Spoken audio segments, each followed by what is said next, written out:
And welcome to Upon Further Review. I'm Josh Aubrey. Plenty to bring you in this week's show. We'll send you out for the annual Blue-White game. Traditionally, that's played on a Saturday afternoon. Instead, they moved it to Friday night because of the inclement weather coming in on Saturday.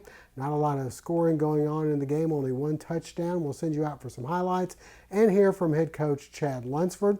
We'll also take you out to the soccer pitch where the Southeast Bulloch Yellow Jackets and the Portal Panther Lady Panthers and the Lady Yellow Jackets were both hosting second-round state playoff games. They both were able to win and advance to the Elite Eight. We'll send you out for some highlights of those games. And the region track meet taking place in Brooklyn as well over at Fred Shaver Field. We'll send you out for that and hear from the coaches at Southeast Bulloch. All that and more coming up on Upon Further Review. The Medical Center Pharmacy on Grenade Street is proud to be your Health Mart pharmacy in Statesboro. The Medical Center Pharmacy, locally owned and serving this community for 50 years, is open 364 days a year. The pharmacists at Medical Center know there's nothing more important than your family's well-being. That's why they take the time to know their customers, explain their medications, and answer any questions. The Medical Center Pharmacy, your Health Mart pharmacy. Health Mart, caring for you and about you.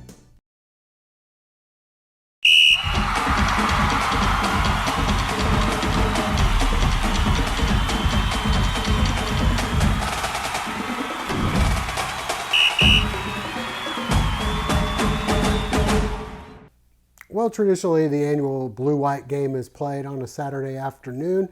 Good crowd came out regardless as they moved it to Friday night because of the weather that was coming in on Saturday. Not a lot of action out there, only one touchdown scored. They gave some points out for an interception.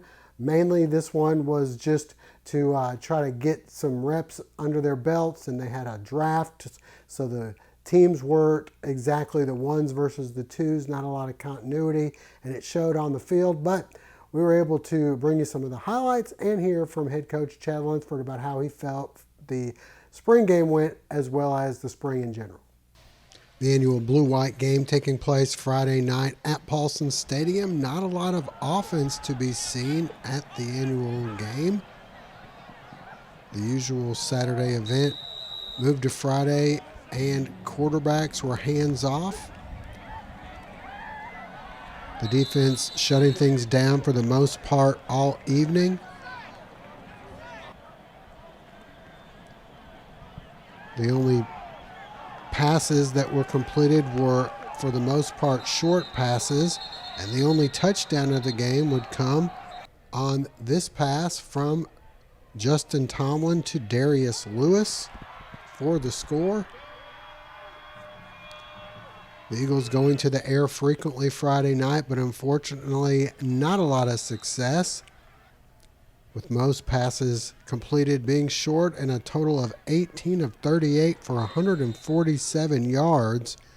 But overall, head coach Chad Lunsford was happy. No one got hurt and was pleased with spring football overall. It was good, good ending to the spring.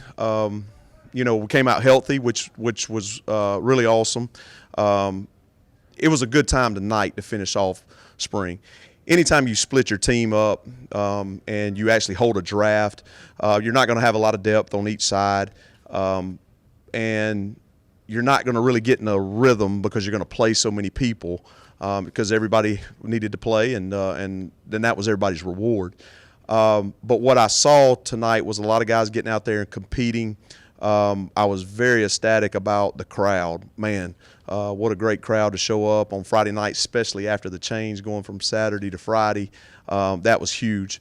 Start talking about the game a little bit. Thought the white team did a tremendous job of playing good defense, obviously getting the lead. Blue had opportunities. The couple picks really hurt.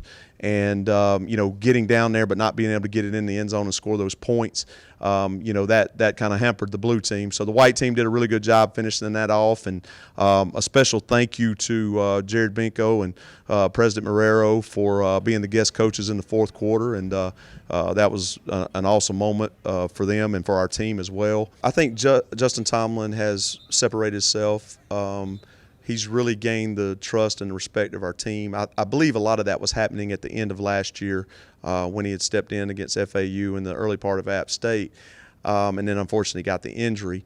But he's really progressed over the spring and really started to develop as a quarterback, not only running the option but also being able to pass the ball.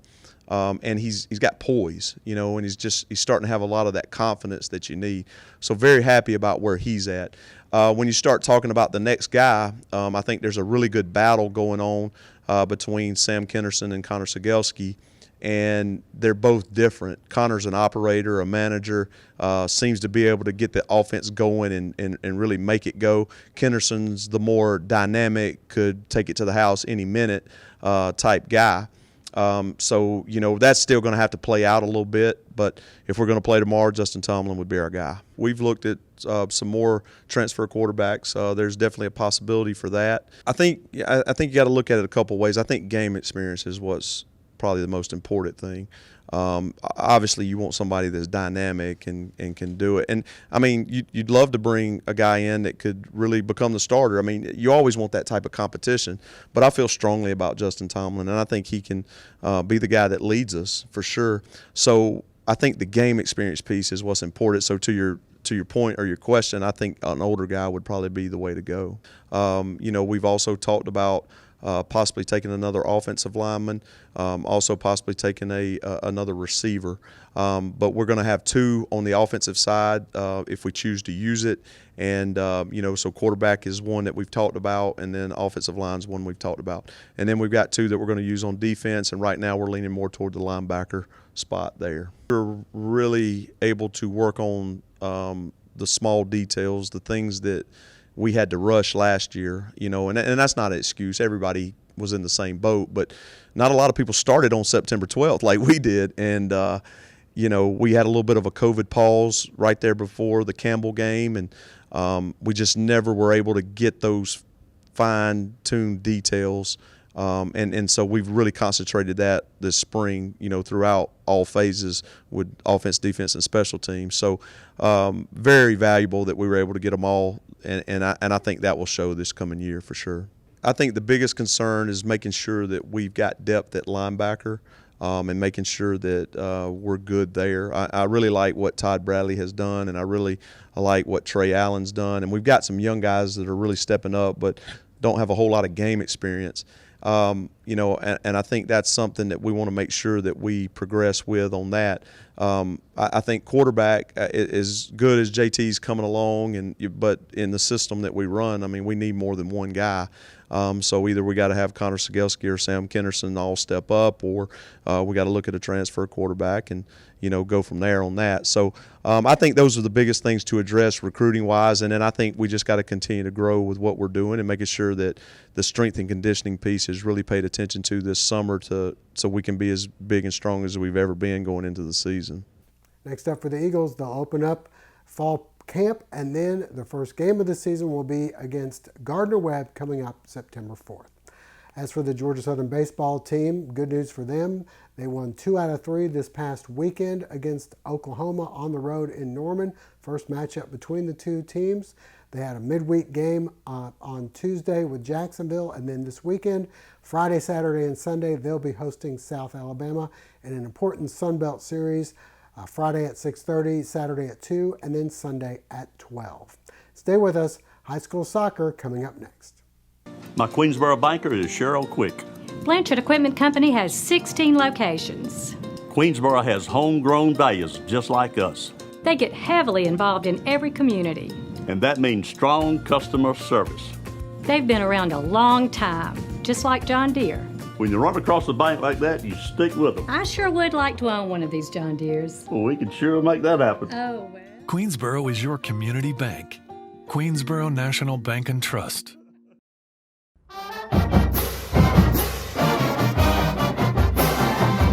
The Georgia Southern University store with 2 locations to serve you on the Georgia Southern campus in Statesboro and in Savannah.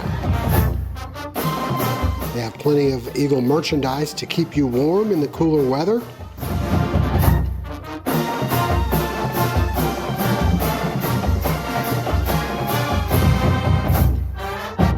So So don't forget to visit the University Store in Statesboro and Savannah or shop online at gsustore.com.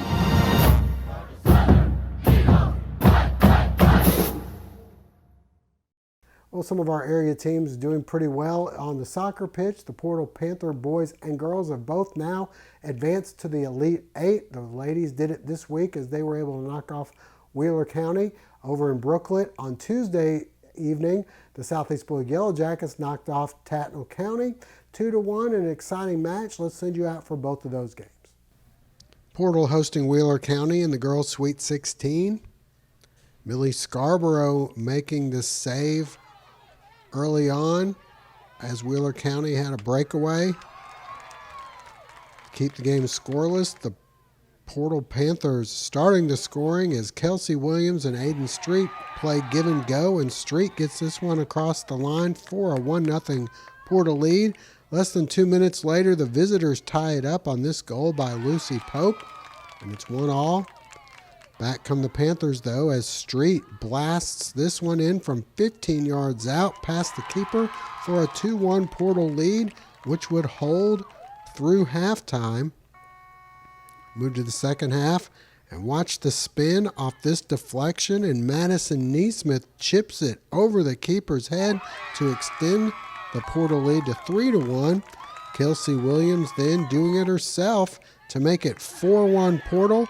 Abigail Scarborough adds another, and Portal advances, winning 5-1. In Brooklet, the Southeast Bulloch Lady Jackets hosting Tattnall County. And a free kick for Daisy Davis. This one deflected, but Annabelle Morgan right there for the putback, and the Yellow Jackets grab a 1-0 lead. The visitors quickly respond on the nice set here. And we're tied at 1-1. The visitors look like they would be able to take the lead a little bit later, but nice defensive play here by Nia Melton to clear it out. The ball then gets back to Tattnall, and this time Jenna Burstead with the stop and goal. She comes out and grabs it up. More from Burstead. She makes the play here off the bounce. Nearly gets over her head, but she holds it in. Another nice save coming up by Burstead. She comes out to stop it. And we go to the half, tied at 1. Daisy Davis trying to give the Jackets the lead here, but this one wide left. Then check this one out. Burstead on the other end. The bounce.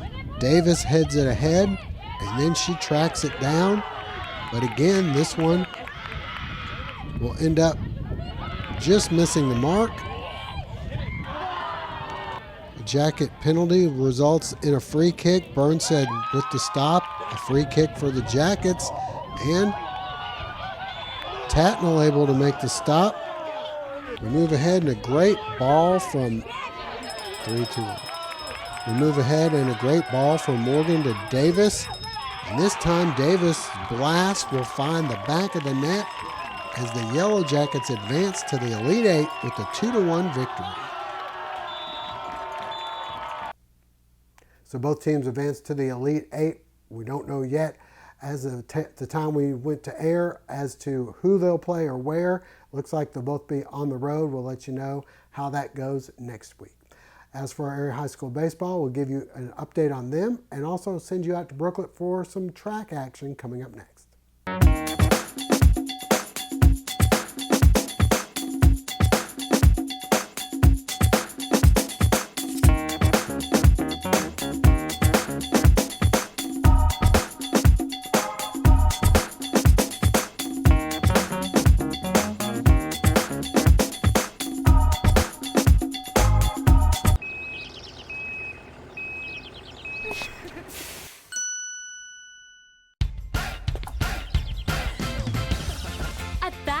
No credit refused isn't just an offer, it's a way of business and has been for over 100 years. No banks, No ridiculous credit requirements. Just local Badcock store owners who treat you right and give you credit when others won't. It's never been easier to express your style and love your home. Family Internal Medicine Associates of Statesboro, providing primary care for Statesboro area patients since 1998, providing complete physicals, complete sports physicals, Medicare wellness exams, full diabetes treatment, and education from lifestyle changes to oral medications to insulin pump therapy, in-house dermatology, in-house circulation tests and ultrasounds, and in-house labs. Featuring nurse practitioner Melissa Beasley, Family Internal Medicine of Statesboro can accommodate same-day or next-day appointments to serve your needs. Family Internal Medicine Associates of Statesboro, where we care. Well, Brooklet was the site for the Region 3 AAA track meet. Southeast Bulloch's boys and girls both competing. The boys looking pretty good after day one. The girls hanging in there with their kind of depleted lineup that they have this year. Let's send you out for some highlights and hear from the coaches. Day one of the Region 3 AAA track meet at Southeast Bulloch, the Yellow Jacket boys sending 13 to sectionals after day one, which included field events and distance running finals. Among the winners, Avery Janes in the mile and 2 mile, and James Hodges in the pole vault. On the girls' side, 6 Lady Jackets heading to sectionals, including Hannah Clay with a first place finish in the pole vault. The running finals will conclude things on Wednesday. We had a chance to talk with the head coaches from both the boys and girls side of things to see how they felt about day one. I've been feeling kind of confident after we had that Plankenhorn meet, so we kind of got a measuring stick with what we are in certain events for distance and sprinter wise. So we kind of left off where we started at from the Plankenhorn meet. We got a few guys that at times been dropping over the last few weeks in certain events, so I plan on having at least 2 guys qualify in the top 4 for the 400. I might have a guy, Damian Donaldson, qualify in the 100, and 2 guys in the 200 as well. So we've been making progress, so I'm expecting some big times out of those guys today. We're looking real good. We've qualified in the discus, the pole vault. I think we had 2. We had 1 in the 3200. So you know, we haven't had a lot of events, so those are good with the numbers. We're looking good. We're young, so hopefully next year we'll get our numbers back out. And the track meet concluding with the running events that they weren't able to get to on Monday, taking place Wednesday at 4:30 around Fred Shaver Field. As for our area high school baseball teams, congratulations to the Statesboro Blue Devils. They were able to earn the number 4 seed. They'll hit the road for the first round against number 1 seed Lakeside on the road up in Augusta. As for the Southeast Bulloch Yellow Jackets, they'll get things underway on Thursday, hosting Crisp County for a doubleheader beginning at 4 o'clock there in Brooklet, and the Bulloch Academy Gators. 8-4 on the regular season in region play. They've got to wait and see how some teams do this week, as their state playoffs will start next week. Hopefully the Gators are able to get the 1 or 2 seeds, so they're having a home game as opposed to 3 or 4 where they'll be on the road. That'll wrap things up for now. We thank you for joining us. Hope to see you again next week.